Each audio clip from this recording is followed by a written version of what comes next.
Hey guys, we want to welcome you to this week's edition of the Get Your Geek On podcast for the week of June 23rd, 2017. I am your host, Charles KIWACZ. I'm Robert Dokes. I look short. And this is Wacky Dad, Anthony Arsenio. Just like that, TV magic is made.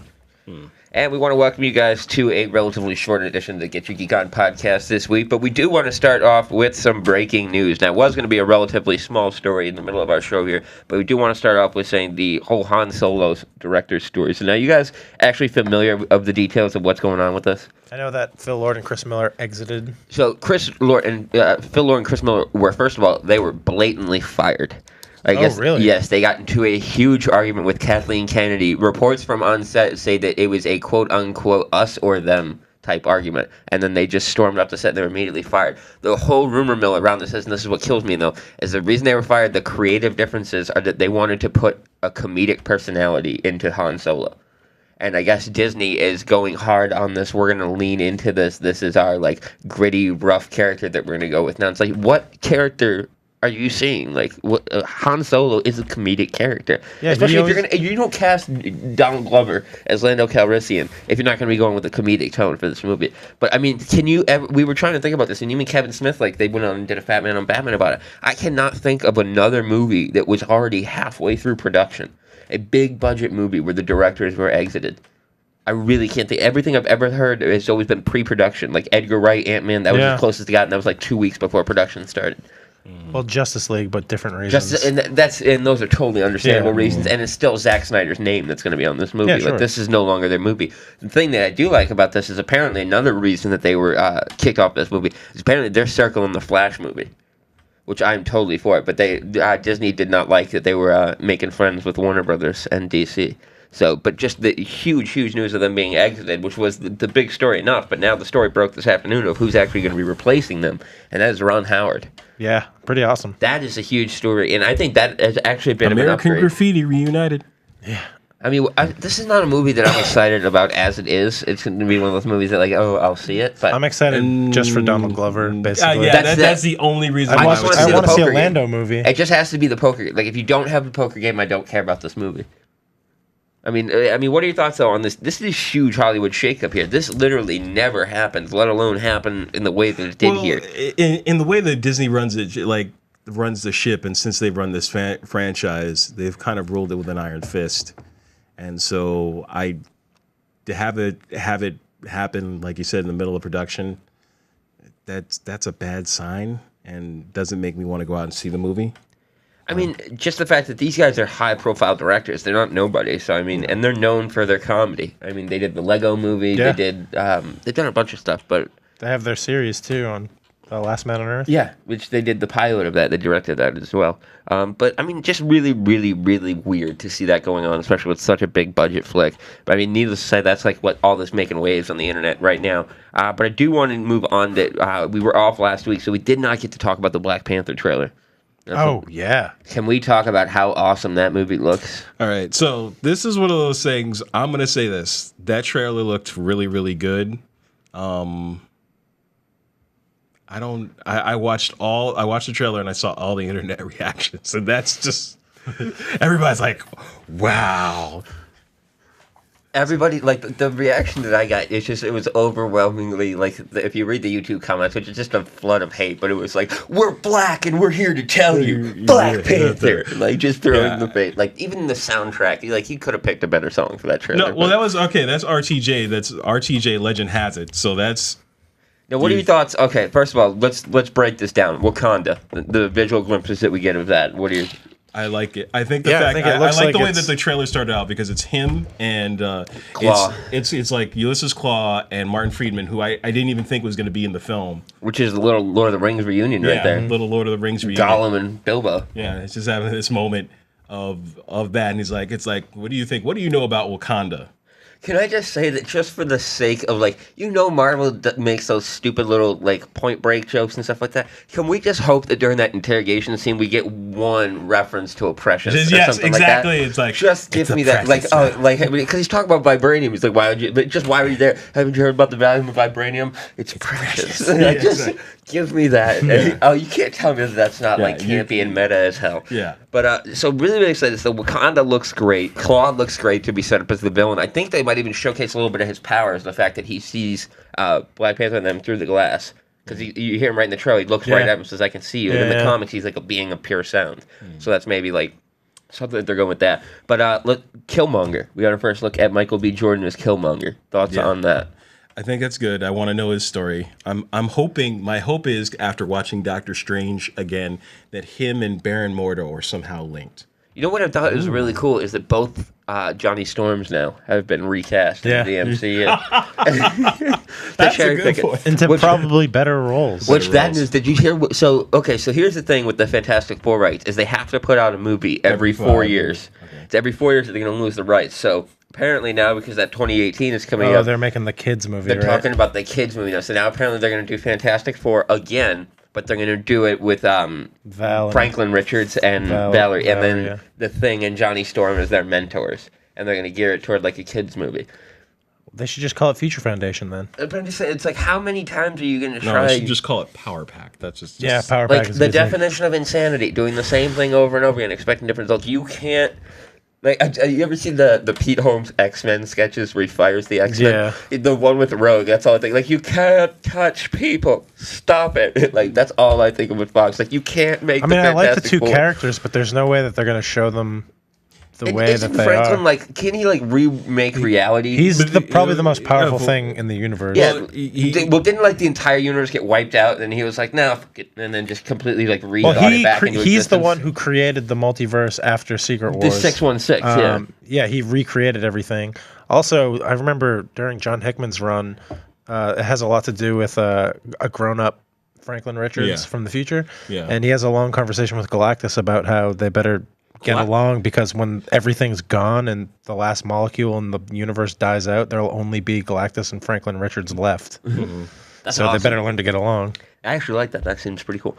So yeah, we got our first look at Killmonger. We got our first look at Claw.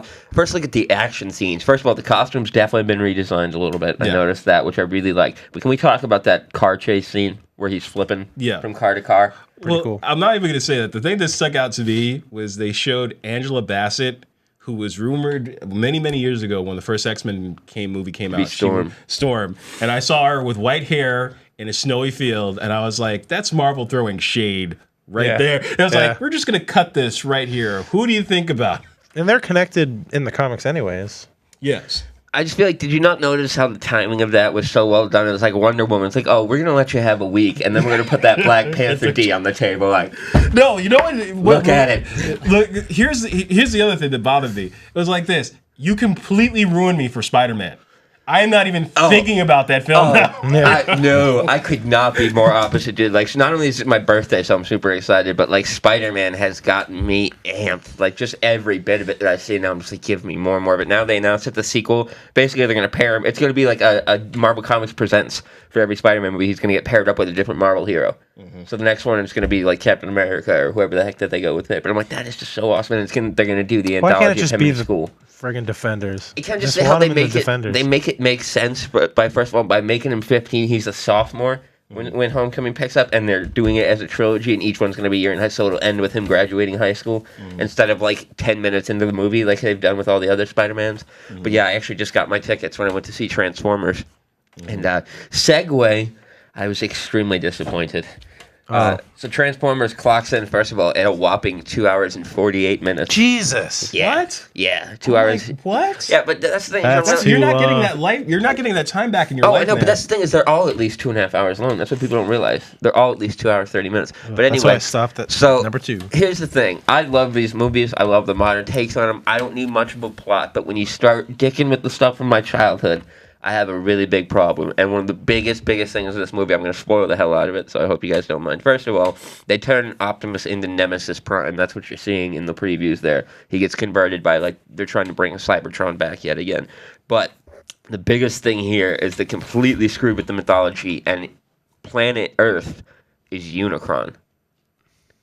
Planet Earth is actually a Transformer. Okay. And, like, the whole plot of this movie is they're bringing Cybertron back from space, and Cybertron is going to basically suck the soul out of Unicron to reconstitute itself. But the fact that they made Earth Unicron blew my friggin' mind. one thing I really liked though is you got to see Bumblebee's G1 body. They have this like prologue where you see like Transformers have been here all throughout time, and like the King Arthur battle was really cool. But turns out Bumblebee was blasting Nazis back in the World War II days, and he was the old school Beetle. It's like you see him when he transforms, he looks just like the old school Bumblebee. But the coolest moment here is like in the scenes you see that Bumblebee Optimus fight, and I really thought they were gonna kill Bumblebee for a while there. But there's a moment right where Optimus is about to kill him, where Bumblebee just starts screaming, and it's his real voice, and you actually get to hear Bumblebee speak in his real voice at the end of the movie, which was something that's just like that hasn't five happened movies, yet, right? 5 movies in. It was a really cool payoff, and they gave him a really, really cool voice. I don't think it's the voice from the cartoons, but it's damn close. That was really cool. I mean, they kill Mark Optimus? Wahlberg, absolutely way too much of a part of this movie. They focused way too much on the human characters. I just didn't give a damn about. Robert Turturro makes a great return. His character is basically, he runs Cuba now. So he is like set up a safe haven. All the other continents have outlawed Transformers and like hunt him and kill him. And they're all just on Cuba like playing fucking volleyball and stuff like that, just having a great time. But one of the biggest things, Megatron completely wasted again, like they do in all those movies. He's in it for about 10 minutes. The one thing I will say is like, he basically has this scene where he bargains with the government for them to help them. And he has an Armageddon scene. If it's not the exact scene from Armageddon, I can't wait to split it side by side, where the Bruce Willis is like, I'm going to need my crew. And they do the cutaways, and like they talk about all the members going through the dudes, and like their rap sheets and everything that they have there, and that's literally what they do with the Decepticons. They round up all the ones that it's just, I could not stop flashing to Armageddon and like Steve Buscemi and their demands, like that whole scene where did Michael Bay do Armageddon? Yeah. That's what I'm saying. Like, it had to. There's no way that. I literally, and this is why I really can't wait till I can get it off of Pirate Bay or something. I will make the prediction right now that I will bet money. I will eat the outline if I'm wrong. That I think he took the dialogue page from that scene and then just pasted it in transfer. If there's a different syllable of dialogue, I will eat this outline. It is literally the exact scene. My memory is spot on, but they literally just cut. Even the cuts, like the jump cuts, are the exact. It's the exact same beats. So let me ask you a question. Do you think he was just, when this movie, the reason why this movie came out so fast is we already had a script? I know what we're gonna do. We're gonna mix up Armageddon's plot a little bit. We already have the script right here. We're just going to change a couple of pages around. He doesn't care about logic. Have you ever heard the Armageddon commentary with Ben Affleck? No, why would I have listened to that? Because it's got one hilarious line where Ben Affleck goes, so I asked Michael Bay one day while we were writing, I go, why would it be easier to train oil drillers to be astronauts than it would be to train astronauts to be oil drillers? He goes, fuck you, we're making the movie. That's why. And like that's Michael Bay's logic, completely summed up. But yeah, I literally think they just reshuffled. And then here's the whole thing, it just ends, right? So like Cybertron gets dragged to Earth and starts like, if I had a scientific, like, Bill Nye diagram, just starts colliding with us. Think Pandora, like the Hanging Mountains of Pandora, just dragging across Earth, like, destroys the pyramids and stuff. And then when they stop, they don't get Cybertron away. So now it's just Earth with, like, this parasitic planet latched like a boil on its neck. And then the Transformers are just going to live there. It's so weird, and it, like, sends the series into a whole new saga where it's like now they have to deal with Unicron, which is also planet Earth, so... So weird. Like, I went in wanting to love this movie. I gave it almost 3 hours of my life, and all I got was Mark Wahlberg's shock stares and easy repeats. Okay, man. What? It's no. okay. He always has to say something. You seen Goodfellas? Yeah, he's like Tommy 2 times. Like, he always has to say something. Like, Optimus Prime, we're gonna kill him. We are gonna kill him. Like, he always has to do something like that. Oh, dude, it's ridiculous. Yeah, I probably won't watch this movie. It was like a 2-hour molestation. Okay. Where did the bad Michael movie, Bay molested me? Where did the bad movie touch you? Where did the bad movie touch you? 2 hours and 40 minutes. I forgot my Optimus Prime. She would tell us where they ruined Optimus for you. 2 hours and 40 minutes. It's 2 hours and 48 minutes. There. No. Plus 5 minutes to get to the after credits scene. There's going to be a lot of bleeping on this. We're sorry for Melissa. Oh yeah. Sorry for the relations there, but it was. Damn it, man. I wanted to come in and I was like, I'm going to find a way to justify, I'm going to polish this turd the best way that I can and present it to people. And it's just not good. Like, and I go into these movies knowing that the plot is going to be horrible, and I'm just going in for like a 30-minute final battle. And the battle scenes were cool, but the whole thing they hype in this movie is Dragonstorm, the 3-headed dragon, which, first of all, the way that it forms is cool, I will say. They say the 12 knights of Cybertron form together into Dragonstorm, which I thought was really cool. So seeing that was cool, but he's in it for 2 scenes. It's like the Dinobots with the last one. They hyped the Dinobots in all the trailers, and the Dinobots are in it for 6 minutes. The Dinobots are in it for this one for about 5 minutes, and they introduce baby Dinobots, which are completely useless. They're the size of small pugs. They're like the toys. Yeah. Okay. One thing, though, they did drop an Easter egg for. And if they make this movie, I will lose my mind. Beast Wars. Yes. Really? Yes. No. Yes. So when they're going through this whole thing of like the history of the Transformers, right?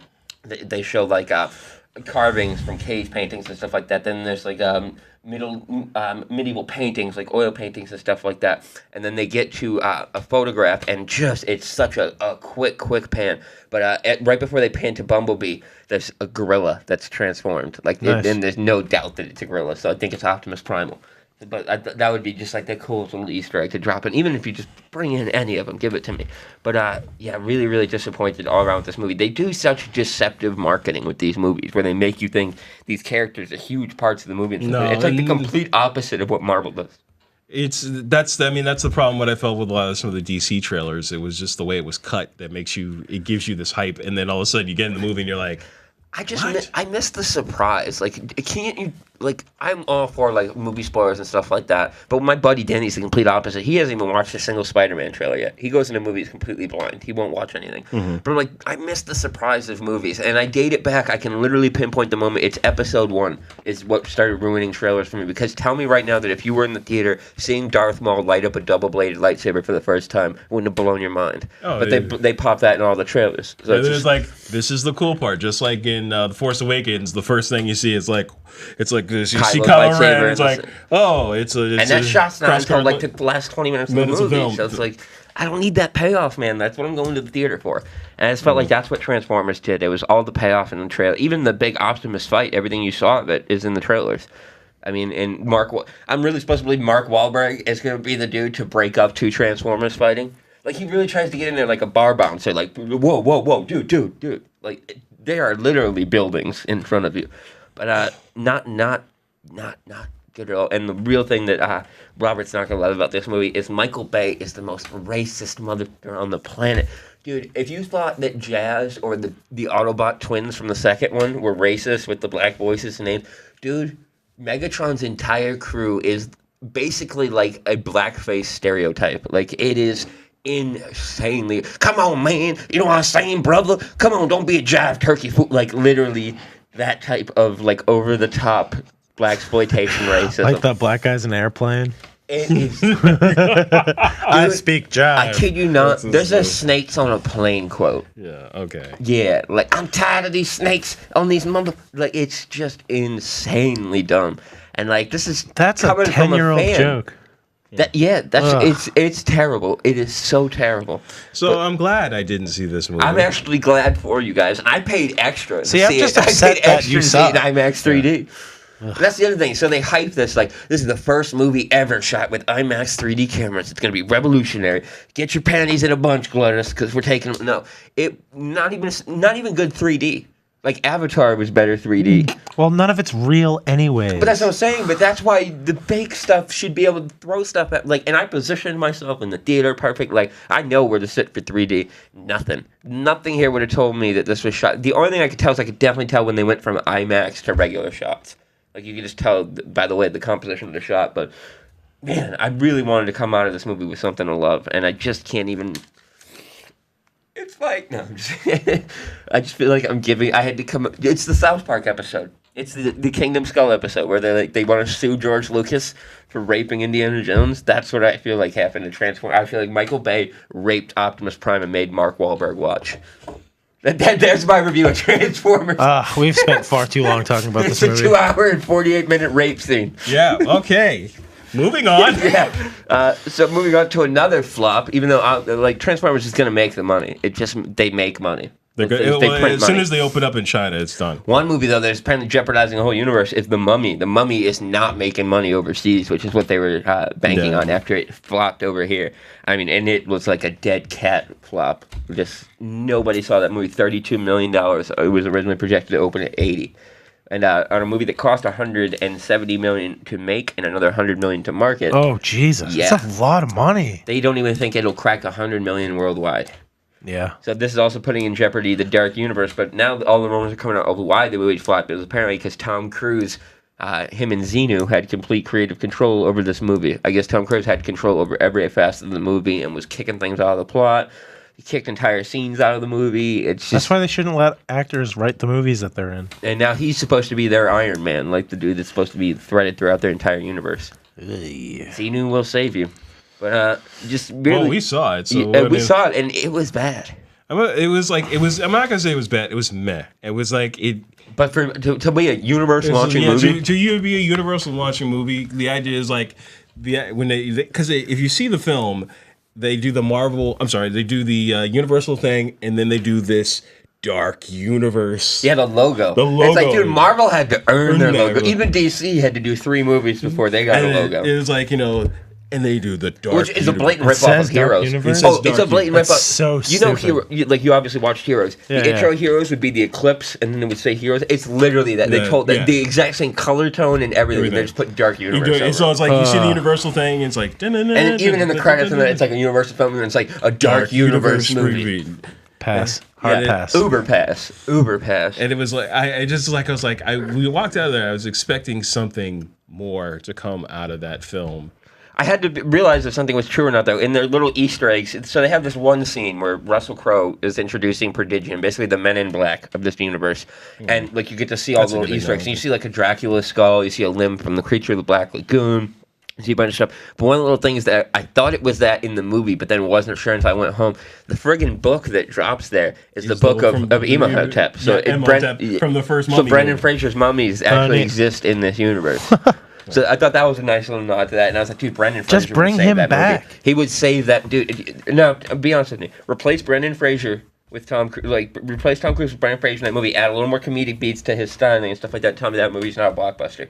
Oh, that is because you're bringing him back. Like maybe you can flip the storyline. You could reverse the story instead of Tom Cruise dying and being brought back. It's like they bring back his character because he was like he works with the moment. I'm just saying like there's a way to do it there where he could have been brought back. Him and Jake Johnson played well off each other. That's what I'm saying. Jake Johnson's character totally wasted. Jake Johnson. What happened to Brendan Fraser? Where is he? Know. I think he's bagging he just groceries at the Piggly Wiggly right now. I think when he did Dudley Do Right, that pretty much was I think it was Monkey Bone, but... Yeah, I mean, no, Dudley Do Right, because he just did these things like George of the Jungle. Is that when he did Bedazzled? George of the Jungle, too. It's like... George of the Jungle is... I have a memory of that. He did do Bedazzled with Elizabeth Hurley, right? Yeah, but that was... Bedazzled was good. The Salem Theater here used to be a dollar theater. Yeah. Like it used to be like movies we way back in the day. And I remember the last movie I saw there before they changed it over was George of the Jungle with Brendan Fraser. Like, I saw Austin Powers 2, I think. Really? There. Or maybe Austin Powers 3. Oh, man. I missed back when it was a dollar theater. That was the best. So for those of you watching this show that are over the... No, but dollar theaters used to be like a movie 6 weeks after we go out. They'd go to this crappy theater where you go see it for $1. Now a movie's out in 8 weeks after it's out in theaters, like Logan was in Beauty and the Beast. It's insane, the turnaround time. And the Salem theater is just as expensive as other theaters now. Well, I was actually one of their Kickstarters. Like I helped, like I love the Salem theater because of the simple fact they let you bring food from anywhere, to the point that multiple times I've had pizza delivered to me in the theater. Like where a dude will walk in and be like, "Is there a Chuck here?" And literally, like, the coolest thing I used to do is when Lost was on TV. They used to go there and watch Lost. They used to show their but they would let you get hammered. Yeah, like you could just get sloshed. I used to go there and watch Lost every Wednesday. I wouldn't watch the finale there. Me too. Yeah, dude, oh my god. So Anthony, wow, like stars crossing years before it gets your geek on. But yeah, I thought that was one of the coolest things ever, is that like a movie theater showing TV shows like that. Yeah, they haven't done that in like 7 years. Dude, that's why I love like when Doctor Who does, or Sherlock does the Fathom events, like when they did Abominable Bride in theaters, and then they did the Doctor Who 50th anniversary special. Like, there's something about seeing a TV show on a big Sherlock, screen. Did you hear that Stephen Moffat's making a Dracula series? Yeah, which I'm like, I'll watch that. Like, now that he's leaving Doctor Who, I'm done with it. I'm like, you're the whole reason I was into that show. I think he's the whole reason that it's kind of not as good anymore. See, well, I'm a David Tennant, Matt Smith guy. Those are my, so I don't like Capaldi at all. Like none of his. He's my favorite of all of them. I think. Really? Out of all 12. See, I got to go Matt Smith. But just because I came into it right at Matt Smith, and he's got that whole speech when he first comes into the doctor on the rooftop, where he's like telling the light, "Do you know who I am? I protect Earth. I'm the doctor, bitch. This is my house." Like now this is the point in time where you run. Yeah, exactly. And it's I don't know. Matt Smith just had that eloquent. I can't wait to meet him at Boston Comic Con. I still don't know what happens. Like for me, when you talk about Doctor Who, because I've been watching this season, I'm like, we know there's a regeneration coming. He's not doing the role. He's filmed a scene. And there's new showrunner. There's a new showrunner, but Chris they have Chibnall? not said who's the new Doctor is. Yeah, but everyone says it's that Chris Williams dude or whatever. Like he's been cast, so the Doctor's been. And then I just hate that now it's become that special. Like now we're gonna have that special in the middle of September, or no, in the middle of July, where it's like the BBC Doctor Who reveal at 8 p.m. Eastern Time. Yeah, it's like the LeBron James decision special. Yeah. Like, why am I going to spend 2 hours of television around a 30-second announcement? Yeah. I think that the big thing for me was when Peter Capaldi was announced. He was announced on the Graham Norton show, and be on that, and that was interesting. And because Peter Capaldi's been a seasoned actor forever, and it was a very interesing choice. He's really good. I really want to be surprised. Can we stop with the social justice warriors, though? It's just like, what grinds my gears is if the Doctor's not a black guy or a woman, I will be absolutely outraged. No, okay? It's a British TV. It's going to be an old it's tradition, British yeah. Doctor Who's a show that's just rooted in tradition. And I love that. And I really wish I could go back and, like, high-five the writers of that show for having the best built-in way to recast a character in TV show history. It's basically Verity Lambert, she came up with that idea. You wrote a reset button, right? Yeah. Yep. Like it was just done out of desperation. They didn't know that was the deal. But I'm just saying, like, that's just craziness. That a desperate Hail Mary move can 60 years later still be paying off in space. Exactly, but this is where when we talk about when the Star Trek movie came out, that became time manipulation, became the reset button, and then that's how we got X-Men. Think about it this way: Doctor Who, I think, is easily the one TV show movie franchise period that you can honestly say is death proof. Yeah. There's nobody that could, like, think It's about come it. back Enough twice. movies. Yeah. From death. From death, but I'm just saying, like, there's no character on that show that could die and the show would stop moving. No. Because you're one quick right away out of replacing anybody. Oh, it's a younger version of him. Oh, it's him from a different time. Like, it's just... Sure. That writing is absolutely brilliant. I think we went off on a little bit of a rant here, but I want to move into Anthony's Poet of the Week this week. It is a doozy. So, Anthony... It is Darth Vader #2 by the great master of comic books, Charles Soule. Now, I heard issue 1 gave you, like, the history of the red lightsabers. Sort of. Palpatine tells Vader that he needs a saber because he lost his, or Obi-Wan took his lightsaber, and the only way to get it is to kill a Jedi and corrupt its, like, corrupt the kyber crystal. Yeah, which are alive, apparently. You got to make them, you have to, like... You pour your darkness into pour it. pain and darkness into it, and it bleeds red, and that's how you get a red lightsaber, which is now canon because the comic books are canon.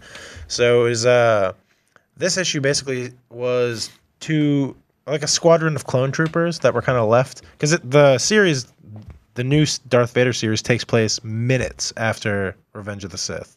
Like he literally is just looking at his armor for the first time. And I heard they reenacted. No, sort of. You see the aftermath of it, where like everything's destroyed, and Palpatine basically says like, "Use the Force on me again, and I'll just crush your skull." But it's a bunch of clone troopers kind of discussing about how they know that the clone facility on Kamino is shut down, and they're not going to make clones anymore. So they're kind of wondering where their place in the universe is. And then Vader just shows up. Vader just shows up and kills them all. Basically, finds a guy who. Because they're archiving Jedi artifacts at the old temples. So he goes in there, basically kills everybody, and then finds a Jedi to go kill and heads out, and that's how the issue ends. It's pretty strong. I mean, I'm digging the artwork in it, and I love Charles Soule as a writer. He seems to really understand. So definitely make sure you guys get out and check out Darth Vader #2. We want to move on to what I feel like should just be sponsored by at this point, like John Wick. We're talking about it. So John Wick in the news this week, as we were talking about a couple weeks ago, they did announce a part 3, but we are getting several other installments in this universe, and we're going to start with the John Wick comic, which is coming out from Boom Studios. Yeah, but written by Greg Pak. Really loving that, and this is going to be a prequel story. This is going to be how John Wick became the Baba Yaga, how he became the Boogeyman, which I love. So it's like, I don't need a movie to tell me that story. I'd love to read it in a comic, read the exploits, show me the original pencil scene, yeah. And then the better announcement here is that it's going to TV as well. We will be getting a TV series set in the John Wick universe called The Continental, all about the hotel in the movies and the operations that go down within. Ian McShane and Keanu Reeves both confirmed to appear in that show. Okay. So thoughts on the John Wick universe finally expanding? Love it. Love it. Absolutely love it. We're going to be doing our commentary for the second John Wick here coming up in the next couple of weeks. But I mean, Robert, I mean, you were a little bit hesitant before we went on air about the idea of a TV show. I mean, well, if it's a Continental, if they're trying to do like so, when you take a character that's well loved in movies and then put them on television, like when you see like the Transporter TV show or anything like Limitless. That, yeah, Limitless, and you're like, okay, no, don't do this. Just because Bradley Cooper's in it doesn't mean it's good. Yeah. No, he was in Alias. I didn't like that show. Oh, Alias? And I just want to let you guys know, as of tonight, I will be starting The Wire. So, the show that you guys have finally talked me into watching. The Wire's awesome. Yeah, but see, I have to watch it with Eva, and I'm just like, I don't know. She's very, very ADD. So I got like 15 minutes to hook her into this show. She won't even watch Orange is the New Black, and I'm like, that show was made for you. For us, by us. That's the FUBU of feminist shows. Oh, okay. Dude, where's that tagline? Oh, Orange is the New Black, the feminist FUBU. So I think that is a perfect. So I mean, like, if the idea is with this, getting back to John Wick, if it's a Continental and they tell a really good story and they pick a really good actor, because as we know from the series, they're Continentals worldwide. No, apparently it's Ian McShane. It's gonna be okay. It's all told through him. It's all told through him, and because he's in American Gods right now, so which is terrible. Like, I was giving that show a chance. Can we talk about that for a minute here? It wrapped up its first season. I haven't seen it. I don't have stars. Dude, okay. First of all, I will just burn the season for you if you want. But this show started off so well, like up until like episode 6. First of all, I thought it was going to run for 10 episodes based on the pacing of this show. No, but I'm saying, like, I didn't know. If you just would have thought just based on the pacing, I mean, come episode 6, nothing had really happened yet. But I mean, I was just expecting like this huge payoff, like, oh, they're doing this slow burn. It's gonna be this slow burn and this huge big reveal and this big fight and everything else to shower, and then no real payoffs at all. I mean, just wasted potential. I really think with that show. They did, like, for me when I saw it, they wasted a lot of, like, there were stories that they told that there were characters that they had in the film or in the TV show that they spent way too much time on, and so. They spent really way too much time on. So they spent too much time on Shadow Moon's girlfriend. Yeah, the dead wife, Laura Moon. They spent way too much time her and Matt Sweeney's story was like basically the last 3 episodes. Consumed the last 3 episodes of the show, and then actors like Christian Chenoweth's story, and then Orlando Jones, Mr. Nancy. Who's in it for all 2 minutes. Basically he was in the beginning and he was in 5 minutes at the end. And that is it. And he tells great stories, which is kind of interesting compared to Thoth, one of the guys who runs the parlor. It's Luke Cage syndrome, in my opinion. It's like you come out and it's just... You come out swinging and then you go... Yeah, fall. You went full Tyson. Like, you came out full power punches and then 5 minutes into the round, you're exhausted. Gone. But Can we talk about Damon Lindelof doing a Watchmen TV series for HBO? So awesome. The only debate right now is whether they're doing the Minutemen or the Watchmen. They better be doing Watchmen. There's no point in doing Minutemen. I don't care about the Minutemen at all. Show me another Rorschach. Like, tell this story from Rorschach's perspective. Tell it right. And don't change the ending. If you're telling, but I mean, in an HBO, like, if you're talking about a home for it, like that Game of Thrones, the best place to be. Yeah, I would say. I mean, like, actually, you could probably redo the entire cast from the movie, and that wouldn't be bad. In my opinion, Watchmen is the greatest storyline I've ever, like, the greatest comic storyline other than Blackest Night that I've ever read. I love Watchmen, and I love everything about the characters. It's amazing because it breaches like politics. Well, not even that, but like it's a sort of indie comic. It's a superhero story, sort of. It's got basically it breaches all the different realms of comic books. It's a thriller because you're trying to figure out who killed the comedian. And it's the only comic book ever on Time's 100 greatest novels of all time. Right? Yeah. But I mean, still pops up there every once in a while. But it's one of those books here, like, you have to look at it for the brilliance of it, but then look at the time that it was released, and it was such a hot button thing for late during the Cold War. That's why that countdown clock on every like I don't really remember it because I'm not old enough for that era, but that was a real deal thing, that doomsday clock, and like everybody worrying every time a minute got moved. Like, I remember my dad had the Time magazine, like when it got moved 5 minutes to midnight, which is one of the Watchmen covers. Like, just that's that crazy time to be living in. But so yeah, absolutely excited that's going to HBO. I really hope it gets picked up. In a world where Black Lightning and Krypton, Superman's dad, can get picked up into TV shows, we deserve a Watchmen show. I agree. And Damon Lindelof is like the guy to do it. And everyone hates on the Watchmen movie. Watch the 4-hour director's cut of that movie. I've I thought that was like a really good film. I like the movie. I wish that they kept like the big creepy alien monster at the end, but that's the one change that I understood. I understand why they made it like Dr. Manhattan. But it totally fit that storyline for the narrative of that movie. The only thing I really wish is that you'd bring back Jackie Earl Haley as Rorschach. Well, that's what I'm saying. Like you could literally, like you could literally bring back that entire cast because they're not doing nothing. They're not doing. Well, Jeffrey Dean Morgan. And who's the guy that played Patrick Wilson? Yeah, isn't he in Fargo? No, he's in Aquaman. Really? Yeah. Who is he in Aquaman? He's not the villain, but the villain's like henchman. Oh. Who did this? Was gonna kill me. If I can't go off air without announcing this. But yeah, that was like the big deal when he got cast. It's Patrick Wilson in Aquaman. And it's not like. I wonder who he is. He's not Black Manta. Or... No, he can't be Black Manta. He's not Ocean Master. Black Manta. Race Watch. But yeah, I'm not really excited to see the original cast return. They're not big characters for me. But let's see, who's he casted? Play Jason Momoa's Aquaman's evil half brother. Ocean Master. Ocean Master. Cool. Yeah. He is Orm. Nice. We'll see. But I think it's gonna wrap things up for this week. Anthony, did we get your thoughts on Wonder Woman? I don't know if you were. Yes. Okay. It was good. Dude, so excited for that, and I love that they came out and they said that every character in that DC intro will appear in a DC movie. Mm-hmm. So we also talked about that. Yeah, I know, but I've been going like full conspiracy theorist on that image. Like I have like threads and corkboards at my house. Look at the shirt he is wearing. Are you kidding me? Mogo's in that image, dude. Mogo's in that image, and then Sinestro, even though he's a Green Lantern in the image, they made his symbol yellow.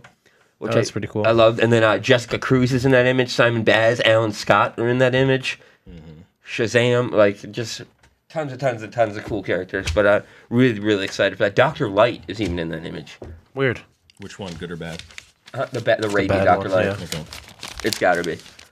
I want to see this crappy Flash goody good Dr. Light. He's basically, you know what I thought when I saw that Flash episode is, do you remember the push lights that they would have commercials for? Just those little circle lights. That's all I thought was she just had two of those in her hands. I just wanted to hear like Billy Mays be like, and for 1995, the powers of Dr. Light can be yours.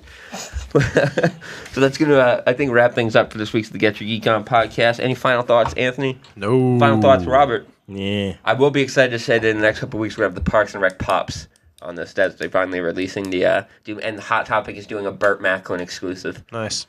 Cannot wait for that. They even have a little Sebastian with I just want a Jerry. That's dude. No, but here's the thing: you have to do Jerry or make 10 of them and be like Jerry, Larry, Terry, like and just do all his names.